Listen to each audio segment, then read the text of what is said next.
Hello po sa inyong lahat mga ka-crypto. Ako po si Pinoy Crypto Trader at sa video na ito ay pag-uusapan po natin ang tungkol dito kay Bitcoin. Kung saan ay si Bitcoin ay mukhang pinagtutuunan niya ng pansin ang support level na nasa presyong $81,400.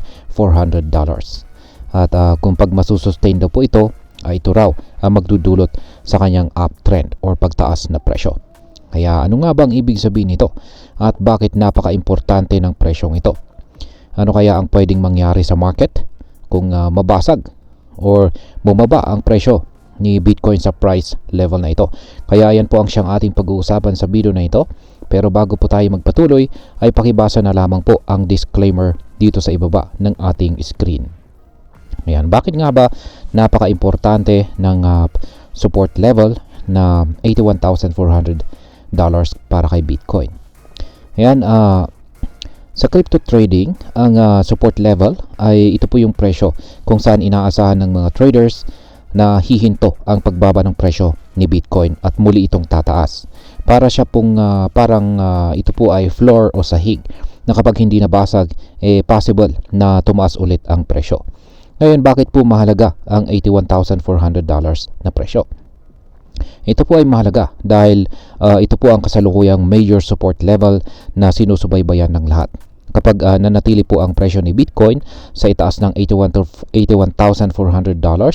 ibig pong sabihin ay malakas pa rin ang demand at kumpiyansa pa rin ang mga investors na tataas pa si Bitcoin.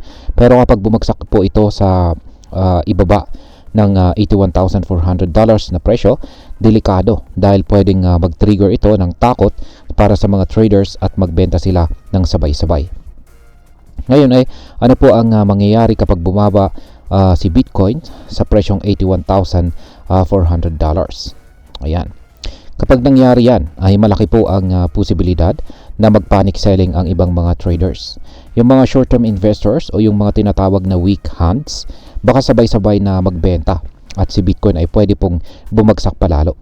Ayon sa mga analyst, kapag bumaba po sa $81,400 itong si Bitcoin, ang susunod na target o pwedeng pagbagsakan na presyo ni Bitcoin ay nasa pagitan po ng $75,000 hanggang $77,000. So isipin nyo yun, malaking pagbaba yun. At syempre, apektado lahat ng hawak nating Bitcoin at maging mga altcoins. Dahil kapag bumagsak po si Bitcoin, madalas ay sumusunod ang buong crypto market. Ngayon ay paano naman kapag hindi bumaba sa $81,000, ayan, $81,400 itong si Bitcoin at ito po ay tumalbog. Ayan, ay wag muna tayo agad matakot. Ayan, wag po tayo munang matakot kasi kung mananatili naman ang presyo ni Bitcoin sa itaas ng $81,400 ay good news po yan. At bakit? Ayan, ito po kasi ay ibig sabihin nito ay malakas pa rin ang buying pressure. Maraming gustong bumili kay Bitcoin sa presyong yan. Kaya nagho-hold po siya sa price level na ito. Kapag nangyari po ito ay malaki ang chance na umangat palalo ang presyo ni Bitcoin. Ayon sa mga eksperto, kapag tumibay po ang $81,400 na support, pwedeng mag-surge pataas ang presyo at umabot pa ito sa presyong $85,000 o baka mas mataas pa sa mga susunod na araw o linggo. Kaya kung ikaw po ay isang long-term holder, panalo kapag ito po yung nangyari. Ngayon ay bakit po psychologically important ang presyong $81,400 sa market? Yan, alam nyo ba na hindi lang technical o chart analysis ang basihan ng support level na ito? Isa rin po itong psychological level. Ibig sabihin ay kapag nakita ng mga tao na kaya ni Bitcoin na manatili sa presyong $81,400, nagkakaroon po sila ng tiwala na hindi agad babagsak ang market. Pero kapag nakita po nila na hindi kinaya ni Bitcoin na hawakan ang price level na ito, nagkakaroon po ng fear of market. Yan, fear sa market. Ito po yung tinatawag na FUD or Fear, Uncertainty, and Doubt. At kapag may FUD, kadalasan na nagbebentahan po ang mga tao kaya bumabagsak palalo ang presyo. Kaya importante po ang $81,400 na presyo, hindi lang dahil po sa chart pero dahil po sa emotion at saka reaksyon ng mga traders at saka investors. Ngayon ano naman po ang posibleng magiging galaw ni Bitcoin sa mga susunod na linggo? Ayan. Meron po tayong dalawang scenario rito na posibleng maging galaw ni Bitcoin. Una ay si Bitcoin ay mananatili sa ibabaw ng presyong $81,400. Ang pangalawa ay maaring si Bitcoin ay bumagsak po sa $81,400 na presyo. Yan, sa unang senaryo, kapag nanatili po si Bitcoin sa ibabaw ng $81,400, ay malaki po ang chance na umakyat ulit ang presyo. Baka umabot pa ito sa $85,000 o mas mataas pa. Magiging bullish na rin ang market at pwedeng sumabay din tumaas ang ibang mga altcoins.